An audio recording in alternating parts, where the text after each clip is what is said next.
Yeah.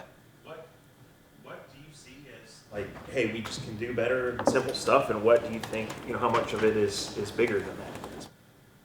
Yeah, I always think you need to start, fundamentals, just things like alignment, assignment, techniques, how we're coaching it, and making sure those things are right from an individual level. And, it's a team game. So then collectively, that we're all executing together and on the same page and understand how it all works together. And from there, just keep on working together collectively and, players and coaches and, build some momentum and have some success. Did it feel like it was an issue before the second half of that Falcons game? Like, it felt like you guys were doing fine, and all of a sudden it's been a problem the last, whatever, 6 quarters. Yeah, I think with run defense, it's, everyone's got to be on the same page doing their job executing. And, it's never just one thing. If one person's out of their gap or, the execution isn't right, yards can happen. So, and sometimes, a play gains 3 yards that could have gained 30 yards, but someone made a great play. So, at the end of it is you try not to get overly concerned with the result all the time, but the process, what it looks like, and understand, hey, they lost 2 yards on this play because someone made a great play, but shoot, if we didn't make that tackle, are we in the right position everywhere else? So even the really successful plays, you got to evaluate to make sure that everyone's on the right page so that, try to avoid some of the more explosive runs. So, it's every play is its own play, and we're just looking to, to evaluate it one play at a time and address it in that manner. How much progress has Dion made in 3 days? Dion's done a great job. I've heard a lot about him, watched him play all the way back to LSU and the Senior Bowl, and of course in the NFL. He's got some familiarity with our system, and it was great to see him come in and pick up on our terminology and understand, our alignments and our techniques and coverage responsibilities and run game responsibilities. So he's doing a really nice job in that area. It's great to have him. Did you guys discuss him at all before last Sunday night? Yeah, there was it was brought to our attention that he's a guy that we might be interested in, and so. Is it too simple to attribute some of the woes to the fact that in Atlanta you didn't have Miles and Jadeveon and Taven, and then when they did come back last week, and you haven't had Anthony, but when they did come back last week, they kind of were all pretty limited throughout the week and maybe not 100% themselves? No, it's a really good question. Yeah, I mean, we respect, Miles and Jadeveon's ability and Taven. They've done a great job. They're veterans. They're competitive.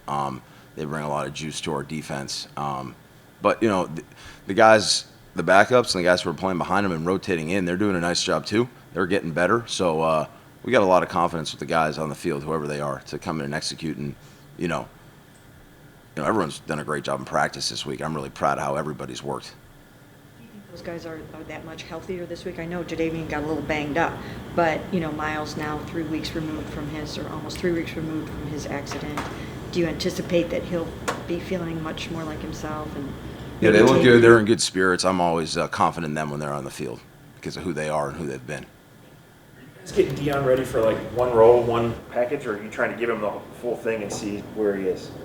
Yeah, we're getting him trained at a couple spots to see, so he feels comfortable for what he could play and what he could do, and then we'll see how it manifests itself as we get closer. And you're trying to keep up the run game. How do you balance players wanting to be aggressive and make plays, and also being smart and waiting and staying in where they're supposed to be?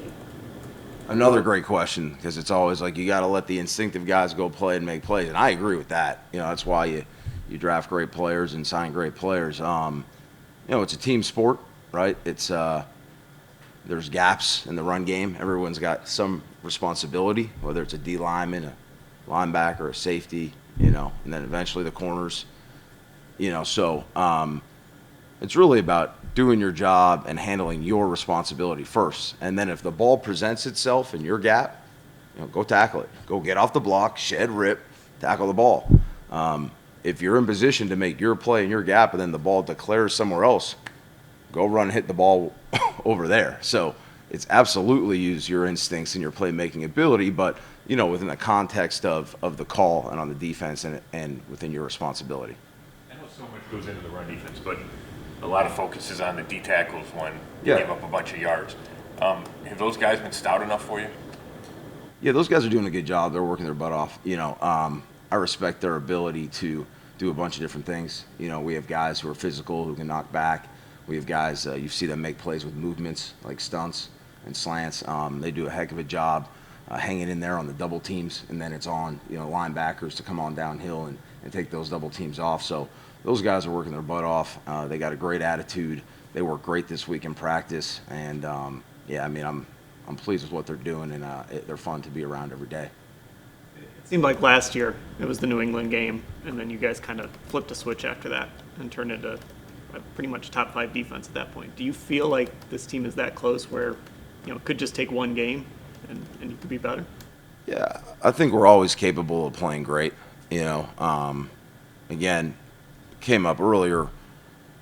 We evaluate, each game play by play, and then each week's a new week, right? So when you look at it in that angle, you see, we have had we've had some good plays this year, but obviously not enough of them, not consistent enough. So we're just trying to build consistency so the good plays happen more. So, yeah, let's go out, let's play, let's execute, let's have fun playing together, and let's build a little more consistency. That Patriots run offense, like how will that stress you guys? I think it's 3 straight games with 5 yards a carry, and Stevenson had a career high last week. Yeah, Patriots are always well coached. We all know that. I'm familiar with it, regardless of the makeup of their team. Right, they've changed over the years. They got big old linemen. They're physical. They got good backs. They're physical. Their receivers. They're physical. They block. So, again, regardless of what happened the week before, this is a challenging run defense to defend. So, we have to put a great plan together and, coach and work with our players. And again, our players have done a terrific job with their attitude, their effort, detail, competitiveness in practice this week. So, I'm really excited to see them keep going today at practice. Did you notice the Chargers doing anything kind of mimicking what you saw from Atlanta the week before? Are you noticing that at all? There are certain runs that we get every week.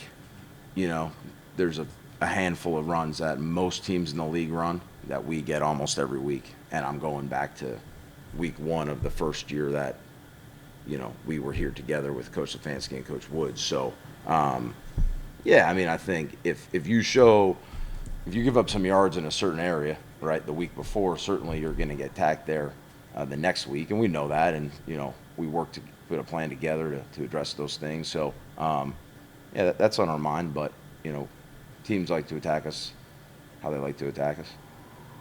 Chargers team too. It looked like Miles and Jadeveon were lined up pretty far wide, and there were some pretty big gaps there. What's the benefit of that, and maybe obviously what went wrong in that game? Did that play into them having such an explosive run game? Yeah, every play is different. Our end's primary job is to set the edge, but once they set the edge, then it's the job of the people inside, the linebackers, the D tackles to fill up those gaps. So it's a collective effort. If one thing is off a little bit and there's a little more space, for the running back to maybe get through the line of scrimmage, then someone's got to tackle it at some point. We can improve in that area too, right? So it's a collective thing.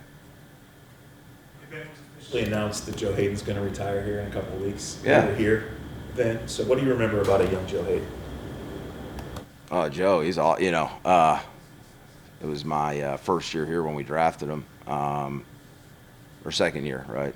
So second year here with Coach Mangini when we drafted him, and he came in and he was just tough and humble and competitive. We had some veteran corners, so he was starting in nickel outside, but in base he didn't start. Our outside corner Sheldon Brown, I think, kicked in and played nickel, so it was like, there's a first-round back, draft pick. He's not starting every situation. He was on the kickoff team. I remember we played a game at Miami that year. He was a rookie. He was run down on kickoff, tackling everybody. So he was a great special teams player. And then, obviously we know what he became. So just a humble guy that loved football, that competed and was physical and could cover and did, anything he was asked to do. So it was cool to see that from a guy, high draft pick like that and willing to do that. I mean, it wasn't a surprise to me that he had a long, productive career.